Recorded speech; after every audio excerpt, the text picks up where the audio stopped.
Ta parole est une lampe à mes pieds, une lumière sur mon sentier. Psaume 119, verset 105. La méditation.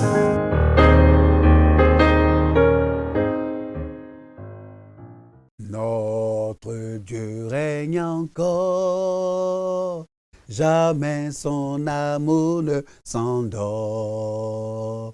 Le vent se déchaîne, nos cœurs sont en peine, mais Dieu nous conduit jusqu'au port.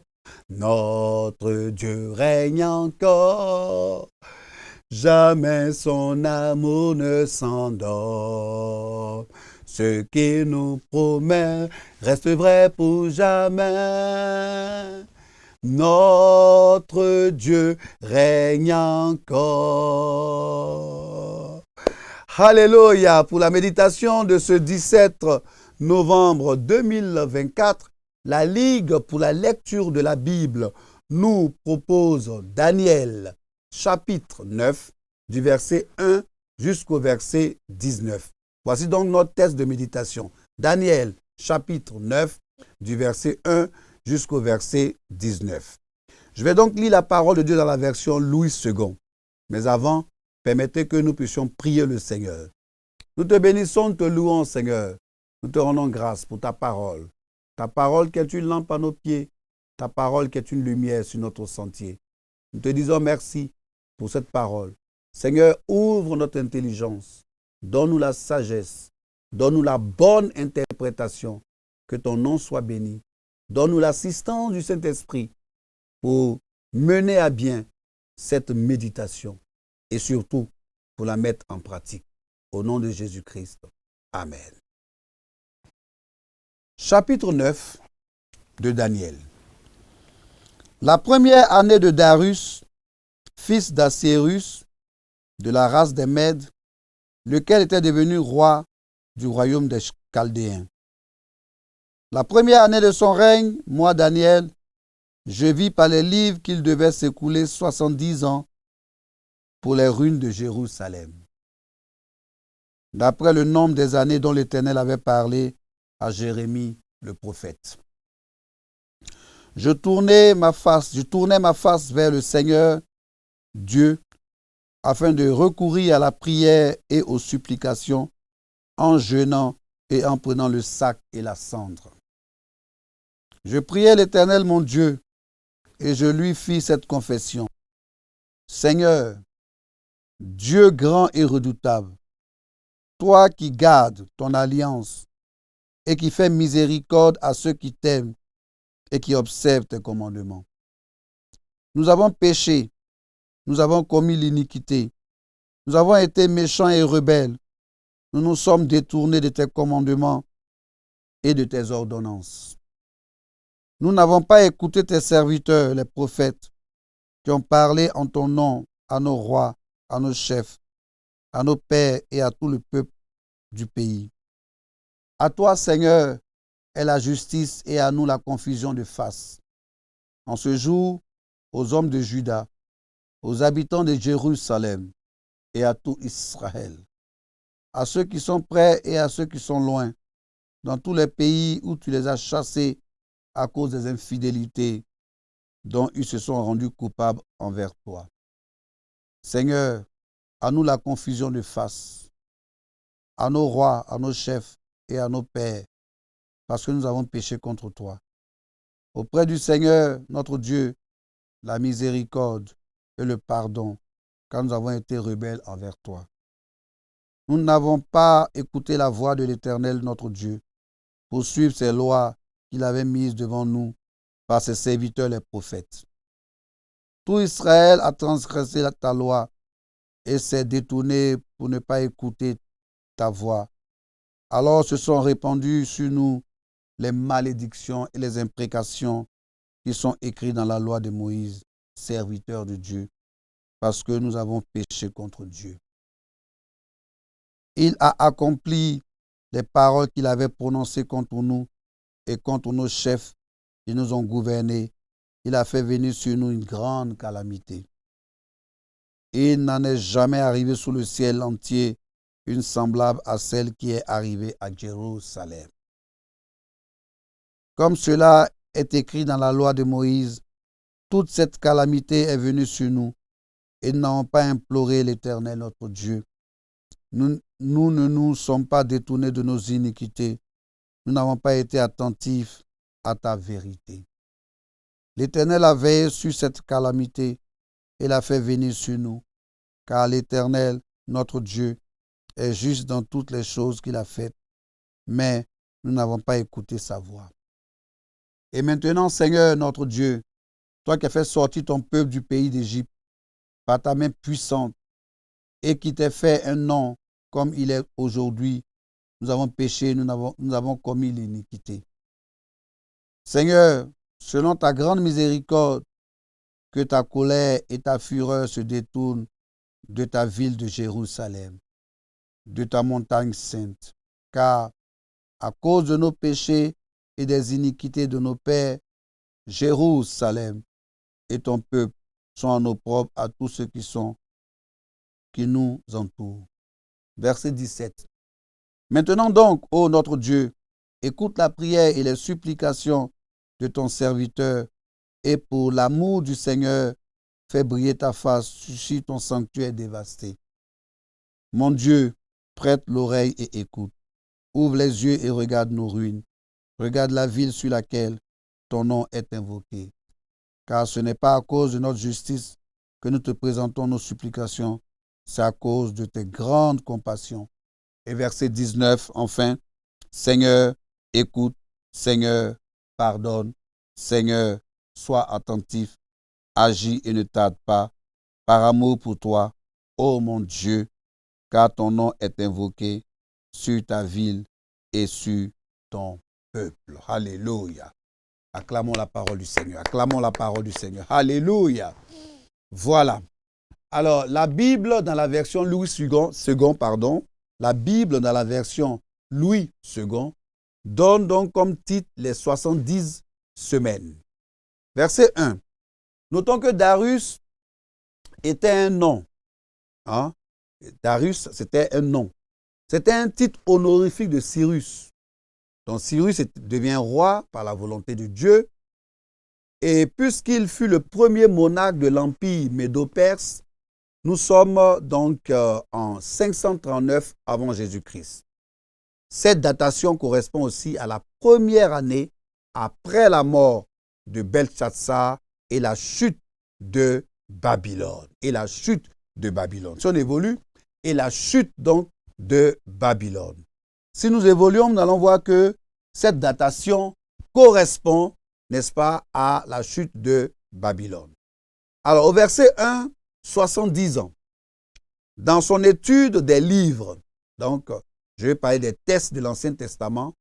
Donc, Daniel a étudié donc ces livres. Il prête attention aux prophéties de Jérémie relatives à la durée de la captivité. Voilà. Puisque la fin de cette période était imminente, il pria Dieu d'agir à nouveau en faveur d'Israël. Alors, il y a des versets, hein? Alors, où il est indiqué que les 70 années d'exil étaient destinées à rétablir les années sabbatiques qu'Israël n'avait pas observées. On peut voir cela en Lévitique 25, donc du verset 4 jusqu'au verset 5, en Lévitique 26, du verset 34 jusqu'au verset 43. Alors, du verset 4 jusqu'au verset 19, c'est la prière. La prière. Hein?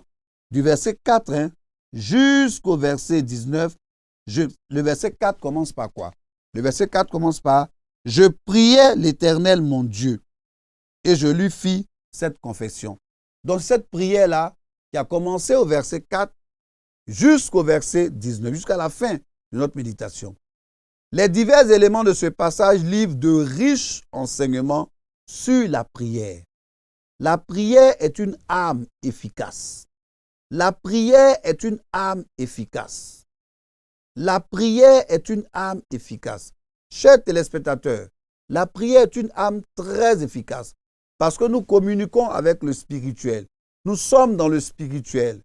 La prière, c'est pas autre chose que communiquer avec Dieu. Et quand nous sommes dans un temps de prière, nos oreilles, tout notre être est en communion avec Dieu. Une prière authentique est formulée en réponse à la parole. Elle se caractérise par la ferveur et l'oubli de soi. C'est-à-dire, quand on est en train de prier, notre corps, notre âme, notre personne n'existe plus. C'est la communion avec le Seigneur. Ainsi que par l'identification avec le peuple de Dieu. Fortifié par une confession et s'appuie sur les caractéristiques de Dieu et recherche avant tout la gloire de Dieu. Donc, c'était du verset 4 jusqu'au verset 19. Mais au verset 11, on voit les malédictions. Donc, les malédictions, on peut voir ça. Alors, verset 11, on voit, donc au verset 11, « Tout Israël a transgressé la loi et s'est détourné pour ne pas écouter ta voix. » Une allusion est faite ici au jugement annoncé par Dieu en cas de désobéissance d'Israël dans le pays promis. Et on peut lire cela en Deutéronome, donc 26, Deutéronome 26, verset 14 jusqu'au verset 45, en Deutéronome 28, verset 15 jusqu'au verset 68. Alors là, c'est un peu plus long.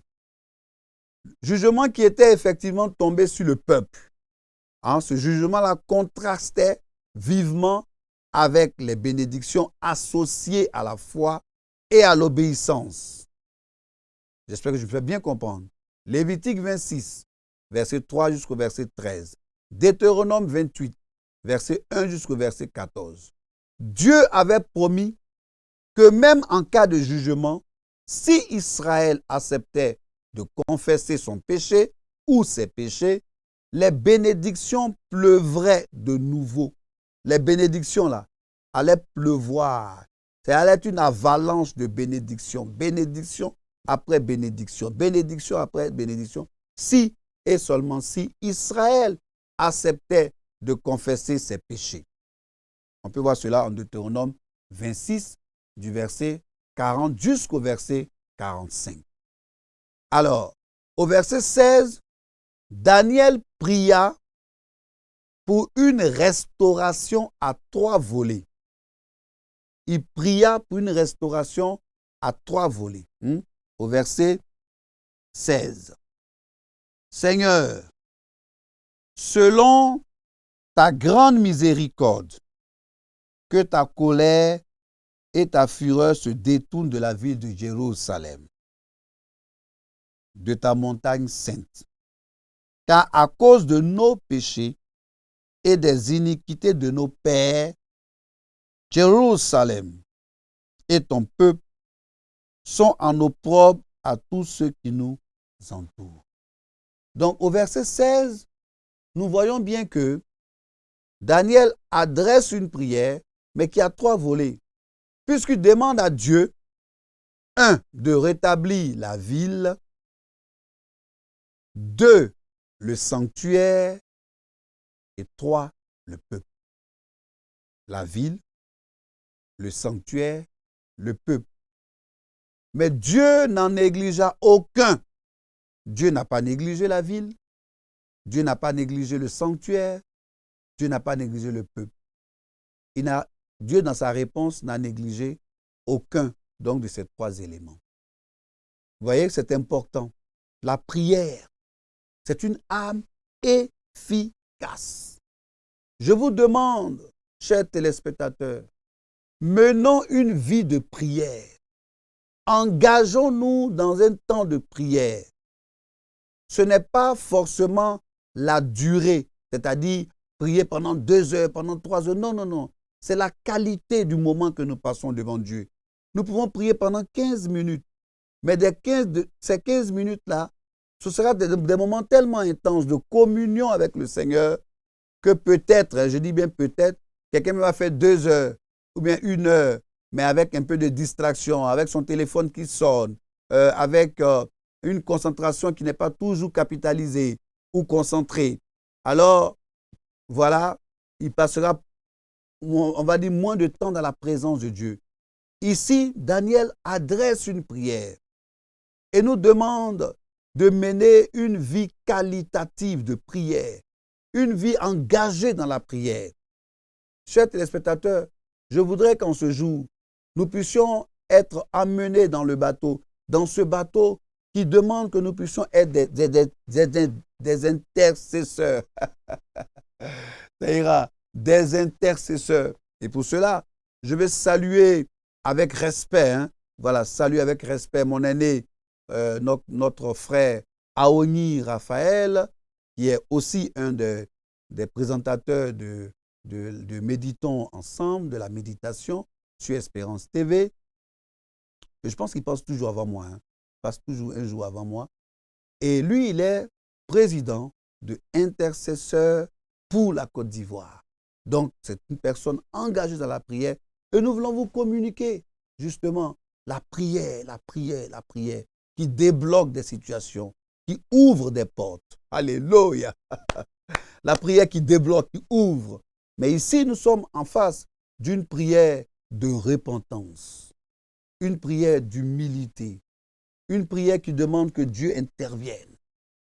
Passes-tu par un moment où tu as besoin que Dieu intervienne dans ta vie de foyer, dans ta vie, dans ta famille, avec des enfants. Tu veux que Dieu intervienne dans ta vie, dans ton travail. Tu veux que Dieu intervienne. Dieu intervienne. Passe du temps devant le Seigneur.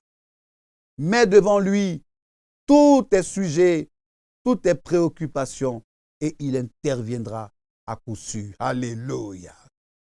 Alors, les questions du lecteur de ce jour, de ce 17 novembre 2024, question donc 1, question 3 et question 7. Question 1, de quoi ou de qui parlent ces versets? Alors, de quoi? Des livres, 70 ans, du jeûne et de la prière, du péché du peuple, et de quoi? De qui, pardon? De Darius, de Daniel, du peuple de Dieu, et bien sûr, de l'Éternel, le Seigneur Tout-Puissant. Alléluia. Y a-t-il un exemple à suivre ou à ne pas suivre? Ben voilà, exemple à suivre. Depuis le verset 4, on est dans la prière. Mais de quelle prière? Prière de repentance. Donc l'exemple à suivre, c'est l'humilité. Il faut nous humilier devant le Seigneur. Il faut reconnaître notre faute. Il faut reconnaître notre péché. Il faut reconnaître que nous avons péché devant Dieu. Nous avons péché contre Dieu. Nous avons offensé, transgressé ses lois. Et si nous reconnaissons, nous passons à un temps de confession. Nous demandons pardon au Seigneur. Confession dans la prière. Confessons nos prières, nos péchés et demandons-lui pardon. Demandons-lui pardon. Ne soyons pas comme des rétrogrades fidèles. Ils sont dans le Seigneur, là, ils sont à l'église, mais leur vie n'est plus attachée à Dieu. Mais comme s'ils ne viennent plus, on va dire lui, il ne vient plus. Il a rétrogradé. Donc, il vient toujours. Il n'abandonne pas, mais il n'est plus présent. C'est un rétrograde fidèle. Il est là, mais il n'est pas là. Exemple à ne pas suivre, la désobéissance, la pratique du péché, le rejet des enseignements des serviteurs, des prophètes. Je vais ouvrir une parenthèse ici. Tous ceux qui n'écoutent pas les prédications des pasteurs, parce que, bon, soit ils les connaissent trop, ils sont amis, ou bien c'est des amis de longue date. Moi, par exemple, mon pasteur, nous avons fait l'école de dimanche ensemble. Vous voyez, c'est le pasteur Lopo Claude Bailly, que je salue au passage. Nous avons fait l'école de dimanche ensemble.